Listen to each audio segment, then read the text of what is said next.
Hello everybody, welcome to the Labyrinth of Limitations. This is Little Labyrinth, number 13, and I feel like some people were a little bit, maybe found it quite complicated the last episode about guitar as an abacus or generating machine. And I'm going to show you a simple way to start to get your mind around it that I think you'll agree is not that complicated. If you know how to play minor 6 diminished, the minor 6 diminished scale on strings 5 through 2 and drop 2. So let me show you what I mean. And this is how we get started. We're going to take G minor 6. This is one of my favorite keys, one of my favorite ones to do. So G minor 6 with the 6 in the bass. I'll start down here actually with the 3rd in the bass. So that voicing I need to know, you know, without open strings of course, but that's G minor 6 with the 3rd in the bass.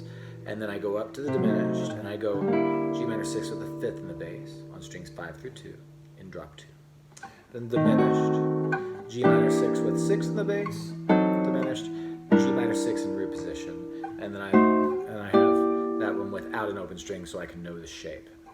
Now, instead of doing that, which is a normal way of practicing, we're going to do just the inversions for starters. So I'm going to go, whoops, there's the 3rd in the bass. There's the root position, 6th in the bass, and 5th in the bass, 3rd in the bass. I'm going to move through those, but I'm going to move them all in one position, going through the family. Now the trick to knowing how to do minor 6s through the family, going downwards, meaning downwards through the circle, so 6th in the bass, then 5th in the bass, then 3rd in the bass, then root, which is how I get from my 2 chord to my tritones minor. That's how I get there. The trick is quite simple. I'm going to use this note for the bass on every single one of these except for when the 5th is in the bass. I'm going to go up to this note, to F. So I have E, so I E, and then whenever it's the 5th in the bass, I go to F. That's it.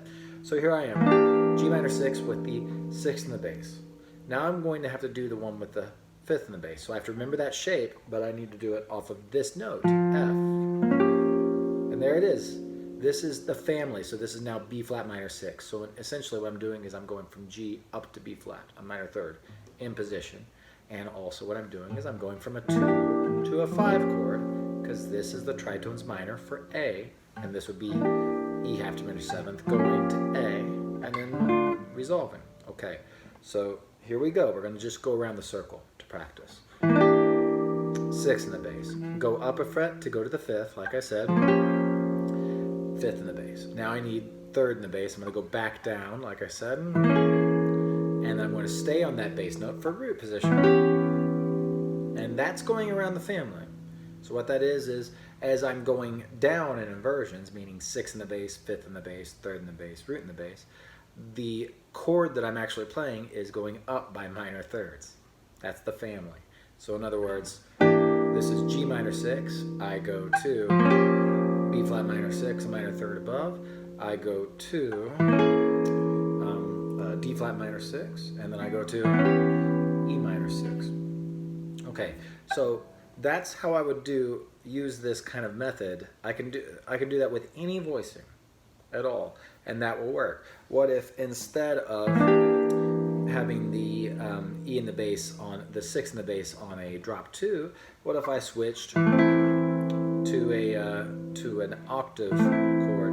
It's going to be the same thing. I've got the 6 in the bass. Should have been this. There's my octave chord. Sorry, for G minor 6. 6 in the bass. I'm going to go up. That's an octave chord with the 5th in the bass. I'm going to go back down for the 3rd in the bass. That's the 3rd in the bass. And I'm going to stay on this bass note. And that is the root in the bass. And then I go back to. So that's going around the family. So now I can do 2 5s without even thinking about the chords. So I can go, I'm going to go down the scale now. This is what I showed in the last episode. I got the 5th in the bass. I'm going to move around the family. I have to move this note down because this is the 5th. Remember, every other one is down from this note. So I'm going to move my note down and put the 3rd shape, and there I am. So I go, and that's all there is to it. It doesn't matter. I'm going to go from drop 2 out to drop 2 and drop 2, out to drop 3, out to drop 2 and 4. I still have the 5th in the bass. That means if I know my drop 2 and 4, starting from one note lower than this, right here, drop 2 and 4 for the 3rd in the bass, and there I am. So I went 6th in the bass, 5th in the bass, and I'm going to have 3rd in the bass going around the family. But it needs to be 1 fret lower because this is the 5th.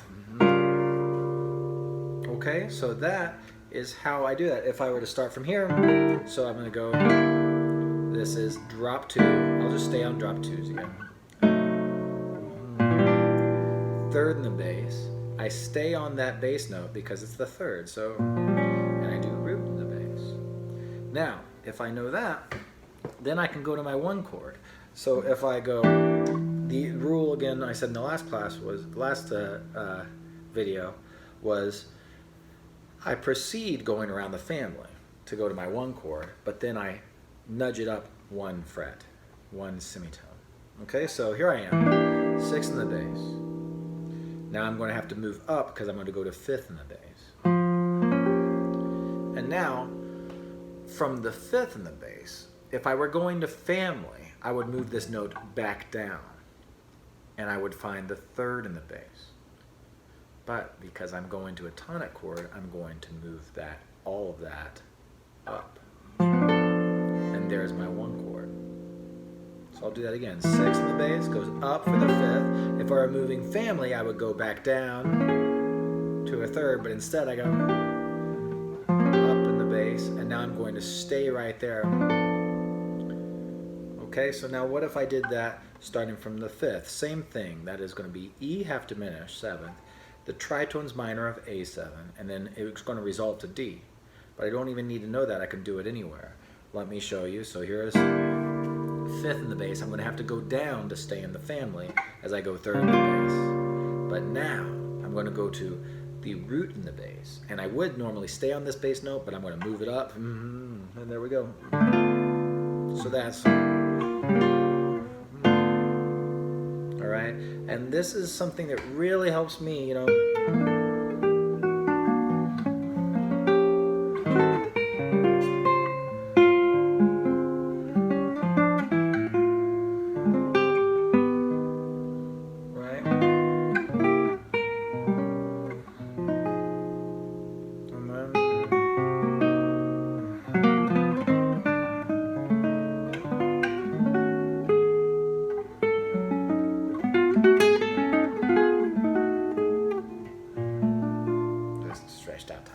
Chord. That's a lot of what as the more I've thought about this, I'm realizing this is kind of how I'm thinking of moving through the scales of chords part of the time. Of course, at any given time I can ask myself, where am I? What's the key? And you get used to seeing that. But it's really quite fun, and especially, let me show you one example real quick of, see, I think this helps to find sounds that are outside of your habits. So I'm just going to do octave chords for a second, and I'll do the same thing. This, and then maybe I'll do something different. I'll do a 5th in the bass. So whatever this is a minor 6 octave chord with a 5th in the bass. This would be drop 2. So now 5th in the bass, I'm going to need to go down to go to a 3rd in the bass. So that's pretty. See, I went like, whoops. That's what I was thinking. So I went down, but that would be drop 2, and I was kind of thinking that. So that's a 2 and a 5. That's a pretty sound. Now, if I were to continue in the family, this is the 3rd. I would stay on that to go to the root, but instead I'm going to shift it up, and then I'm going to.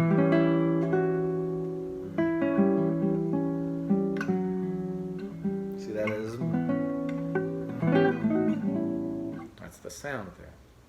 I could do it anywhere. I could just go and whatever this is a 3rd in the bass, drop 2, and now I'm going to stay on this bass note but put a root in the bass, and now I'm going to go to a 6th in the bass, but I need to shift it up 1 fret. And there we go.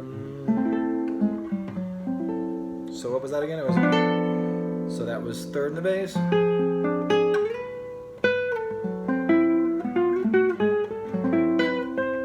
So that's the sound, that's the idea that we're exploring. So now there's different ways, there's more to do with this for talking about the 6 on the 5 and talking about major keys. And it all has similar types of kind of balance and symmetry in it that we're seeing, like patterns. But the thing is here is all you got to do is remember, go down inner scalar, 6 to 5th, 5th to 3rd, 3rd to root. And the only time you have to move the note up a fret is when you're moving to the 5th in the bass as you're going through the circle. So you're not skipping, you're going, if you're on the 6, so that will always be coming from the 6, in other words. So anytime, so I have the 6 in the bass, now I'm going to go to an octave chord with the 5th. I could have gone, and now normally I would go down to go to the 3rd in the bass, but now I'm going to scoot it up to resolve for the 1 chord. That's all there is to it. You can do it anywhere. So let's see, fun trick. There's more tricks like this. I hope that simplifies it. I feel like I was trying to get a little too much information in the last episode. Thank you so much, and I'll be following up with much more to discuss. Keep on practicing.